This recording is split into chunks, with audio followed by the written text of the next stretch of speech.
السلام علیکم۔ ڈاکٹر اسرار احمد کی مزید بیانات سننے کے لیے ہمارے چینل القرآن انسائٹ کو سبسکرائب کریں۔ شکریہ۔ ڈر ہے خبر بند میرے منہ سے نکل جائے، تقدیر تو مبرم نظر آتی ہے لیکن پیران کلیسا کی دعا ہے کہ یہ ٹل جائے۔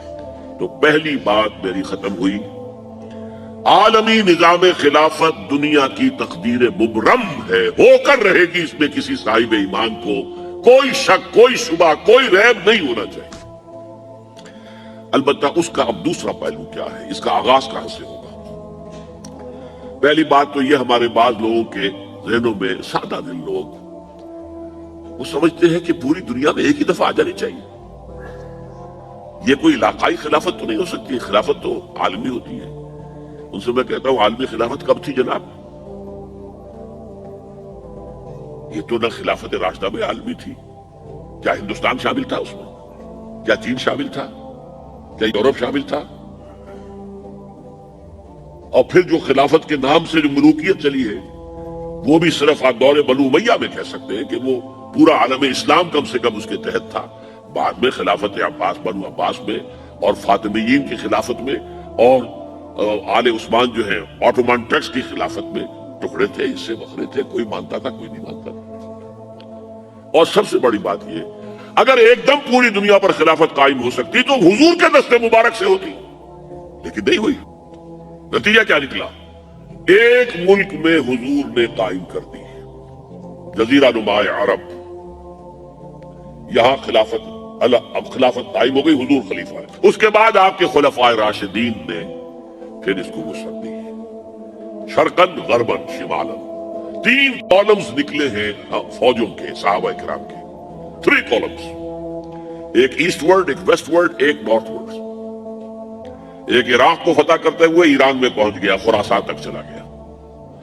ایک شام کو فتح کرتے ہوئے اور پھر سینائی پیننسولا سے ہو کر افریقہ میں داخل ہوا اور اٹلانٹک تک پہنچ گیا۔ تیسرا سیدھا شمال میں گیا، لیکن یہ زیادہ دور نہیں جا سکتا تھا، کوکیشین ماؤنٹینز آ گئے، کوہ قاف۔ اس زمانے میں تو یہ یوں سمجھیے کہ امپیسیبل تھا نا، کوہ قاف، زیادہ وہاں رک گیا۔ اب بھی یہ ہوگا، کسی ایک جگہ سے شروع ہوگا پھر پھیلے گا، اس کے سوا کوئی چارہ کار ہے ہی۔ اگر ہر جگہ پوری دنیا میں ایک ہی وقت میں ہو سکتا تو حضور کے دست مبارک سے ہوتا صلی اللہ علیہ وسلم۔ اب وہ نقطہ کون سا ہوگا، نقطہ آغاز کون سا ہوگا؟ اس میں پہلی بات تو میں نے کہا، جو شک کرے گا اس کا پھر ایمان مشکوک ہے۔ ہوگا، لازماً ہوگا، گلوبل ہوگا، پوری دنیا میں ہوگا۔ کہاں سے شروع ہوگا اس میں آپ اختلاف کر سکتے ہیں، لیکن مجھے تو 2 حدیثیں تو ملی ہیں جن سے یہ اندازہ ہوتا ہے کہ یہ اس مشرقی خطے سے ہوگا، عرب کے مشرق کی جانب کسی ملک سے ہوگا، کسی خطے سے ہوگا۔ وہ حدیثیں بھی اب آپ پڑھ لیجیے پہلے۔ پھر میں کہہ رہا ہوں، یہ خزانہ ہے جو ہم نے آپ کی خدمت میں پیش کیا ہے، کاش کہ آپ اس کی قدر کر سکیں، یہ حدیثیں آپ کو ازبر ہو جائے، یاد ہو جائے، لوح قلب پر نقش ہو جائے۔ ہندوستان اور خراسان یعنی موجودہ افغانستان کا ذکر ابن ماجہ کی روایت ہے، عن عبداللہ ابن الحارث رضی اللہ تعالی عنہ قال رسول اللہ صلی اللہ علیہ وسلم یخرج ناس من المشرق یؤتئون للمہدی یعنی سلطانہ، دونوں طرح سے پڑھ سکتے ہیں۔ حضرت عبداللہ ابن حارث فرماتے ہیں رضی اللہ تعالی عنہ کہ حضور نے ارشاد فرمایا، مشرق کی طرف سے وہ فوجیں نکلیں گی، لوگ آئیں گے جو عرب میں مہدی کی حکومت قائم کریں گے۔ یہ مہدی کون ہوں گے اس کا ذکر میں ذرا بعد میں کروں گا، لیکن نوٹ کر لیجئے کہ مہدی سے پہلے لازماً کسی مشرقی علاقے کے اندر وہ نظام قائم ہو چکے گا، تب وہاں سے فوجیں آئیں گی نا۔ یہ مشرق کون سا ہے؟ عرب کے مشرق میں آپ چلیے، ایران بھی آ جائے گا، افغانستان بھی ہے، پاکستان بھی ہے، اور اگر اسے اور توسیع دیں تو ہندوستان بھی ہے۔ یہ ہے عرب کا مشرق، اس سے فوجیں جائیں گی۔ اس کا کیا مطلب ہے کہ اس میں سے کسی جگہ پر نظام خلافت پہلے قائم ہو جائے گا، تاکہ وہاں سے فوجیں جائیں گی جو جزیرہ نما عرب میں حضرت مہدی کی حکومت کو قائم کریں گی۔ اب دوسری حدیث سنیے، یہ سنن ابن ماجہ کی حدیث تھی جو میں نے آپ کو سنائی، آپ نے پڑھی۔ دوسری عن ابی ہریرہ رضی اللہ تعالی عنہ، یہ ترمذی شریف کی روایت ہے، قال قال رسول اللہ صلی اللہ علیہ وسلم یخرج من خراسان رایات سود لا يردها شیء حتی تنصب بایلیا، خراسان کے علاقے سے سیاہ جھنڈے لے کر فوجیں آئے گی، ان کا رخ کوئی موڑ نہیں سکے گا، ان کو پیچھے پھیر نہیں سکیں گے کوئی بھی، یہاں تک کہ وہ یروشلم میں جا کر جھنڈے نصب کر دیں گے۔ ایلیا حضور کے زمانے میں یروشلم کو کہتے تھے۔ یہ یروشلم تھا جب حضرت سلیمان کی حکومت تھی اور یہاں پر معبد سلیمانی، ہیکل سلیمانی قائم ہوا، پھر یہ یروشلم بھی رہا ہے تاریخ میں، یہاں تک کہ سن 70 عیسوی میں جب ٹائٹس رومی جنرل نے اس کو گرایا، ختم کیا، سیکنڈ ٹیمپل گرا دیا اور یہاں سے یہودیوں کو کہا نکل جاؤ یہاں سے، کوئی یہودی باقی نہیں رہا، بالکل تہو بالا برباد کر دیا۔ اس کے کوئی 150 سال بعد ہیڈریان، رومن ایمپرر ہیڈریان، اس نے پھر دوبارہ آباد کیا اسے۔ 150 سال تک یہ بالکل بنجر اور بالکل غیر آباد پڑا تھا۔ اب ہیڈریان نے جب آباد کیا تو اس کا نام ایلیا رکھا، اب یروشلم نام نہیں تھا۔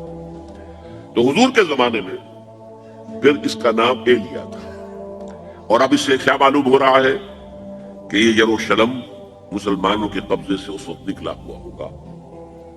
ایک دفعہ پہلے نکلا تھا، سن 1099 عیسوی میں مسلمانوں کے ہاتھ سے نکلا، کروسیڈرز، عیسائیوں نے آ کر اس کو قبضے میں کیا، لاکھوں مسلمانوں کو مارا، قتل کیا۔ اس کو 1187 عیسوی میں واپس لیا ہے۔ کس نے لیا ہے؟ صلاح الدین ایوبی کرد۔ عرب کھوکھلے ہو چکے تھے، عربوں نے کھویا، واپس نہیں لے سکے، بہت حکومت کر چکے تھے، 400-500 برس کی حکومت کر کے، اور ان کے عیش اور ان کے آرام، اب ان میں جان نہیں تھی کہ وہ واپس لے سکے۔ واپس لینے والا گرم کرد خون تھا، صلاح الدین ایوبی۔ تو گویا کہ اب آپ سمجھئے کہ 88 برس تک عیسائیوں کا قبضہ رہا یروشلم پر۔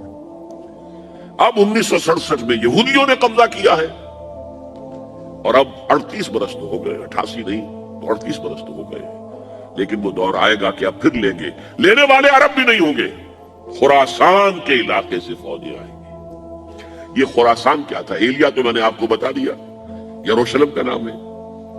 خراسان اس زمانے میں ایک بہت بڑے ملک کو کہتے تھے، کچھ حصہ پاکستان کا بھی اس میں شامل ہے، کچھ حصہ ایران کا بھی ہے۔ ایران کے اس حصے کو اب بھی خراسان کہتے ہیں، وہ ایک صوبہ ہے، خراسان ایک صوبہ ہے ایران کا چھوٹا سا۔ پاکستان میں خاص طور پر یہ جو علاقہ مالا کنڈ ایجنسی کہلاتی ہے، اس سے اوپر جتنا علاقہ ہے، اور یہ جو واخان کی ایک پٹی آتی ہے اوپر، واخان افغانستان کی ایک پٹی سی دم سی چلی آتی ہے جو جا کر چائنا کی سرحد سے مل جاتی ہے، یہاں سے لے کے یہاں تک یہ جو مالا کنڈ کا وہ درہ ہے اور پہاڑ ہے، یہ بھی خراسان کا حصہ ہے۔ باقی تقریباً 2/3 آف افغانستان ساؤدرن حصہ نہیں ہے خراسان کا حصہ، یہ سیستان کہلاتا تھا، یہ خراسان نہیں ہے، لیکن یہ کہ اوپر کا 2/3 آف افغانستان، اور اس کے ساتھ یہ جو عرب جو اب یہ ترک ممالک آزاد ہوئے ہیں سوویت یونین کے ڈسولوشن کے ساتھ،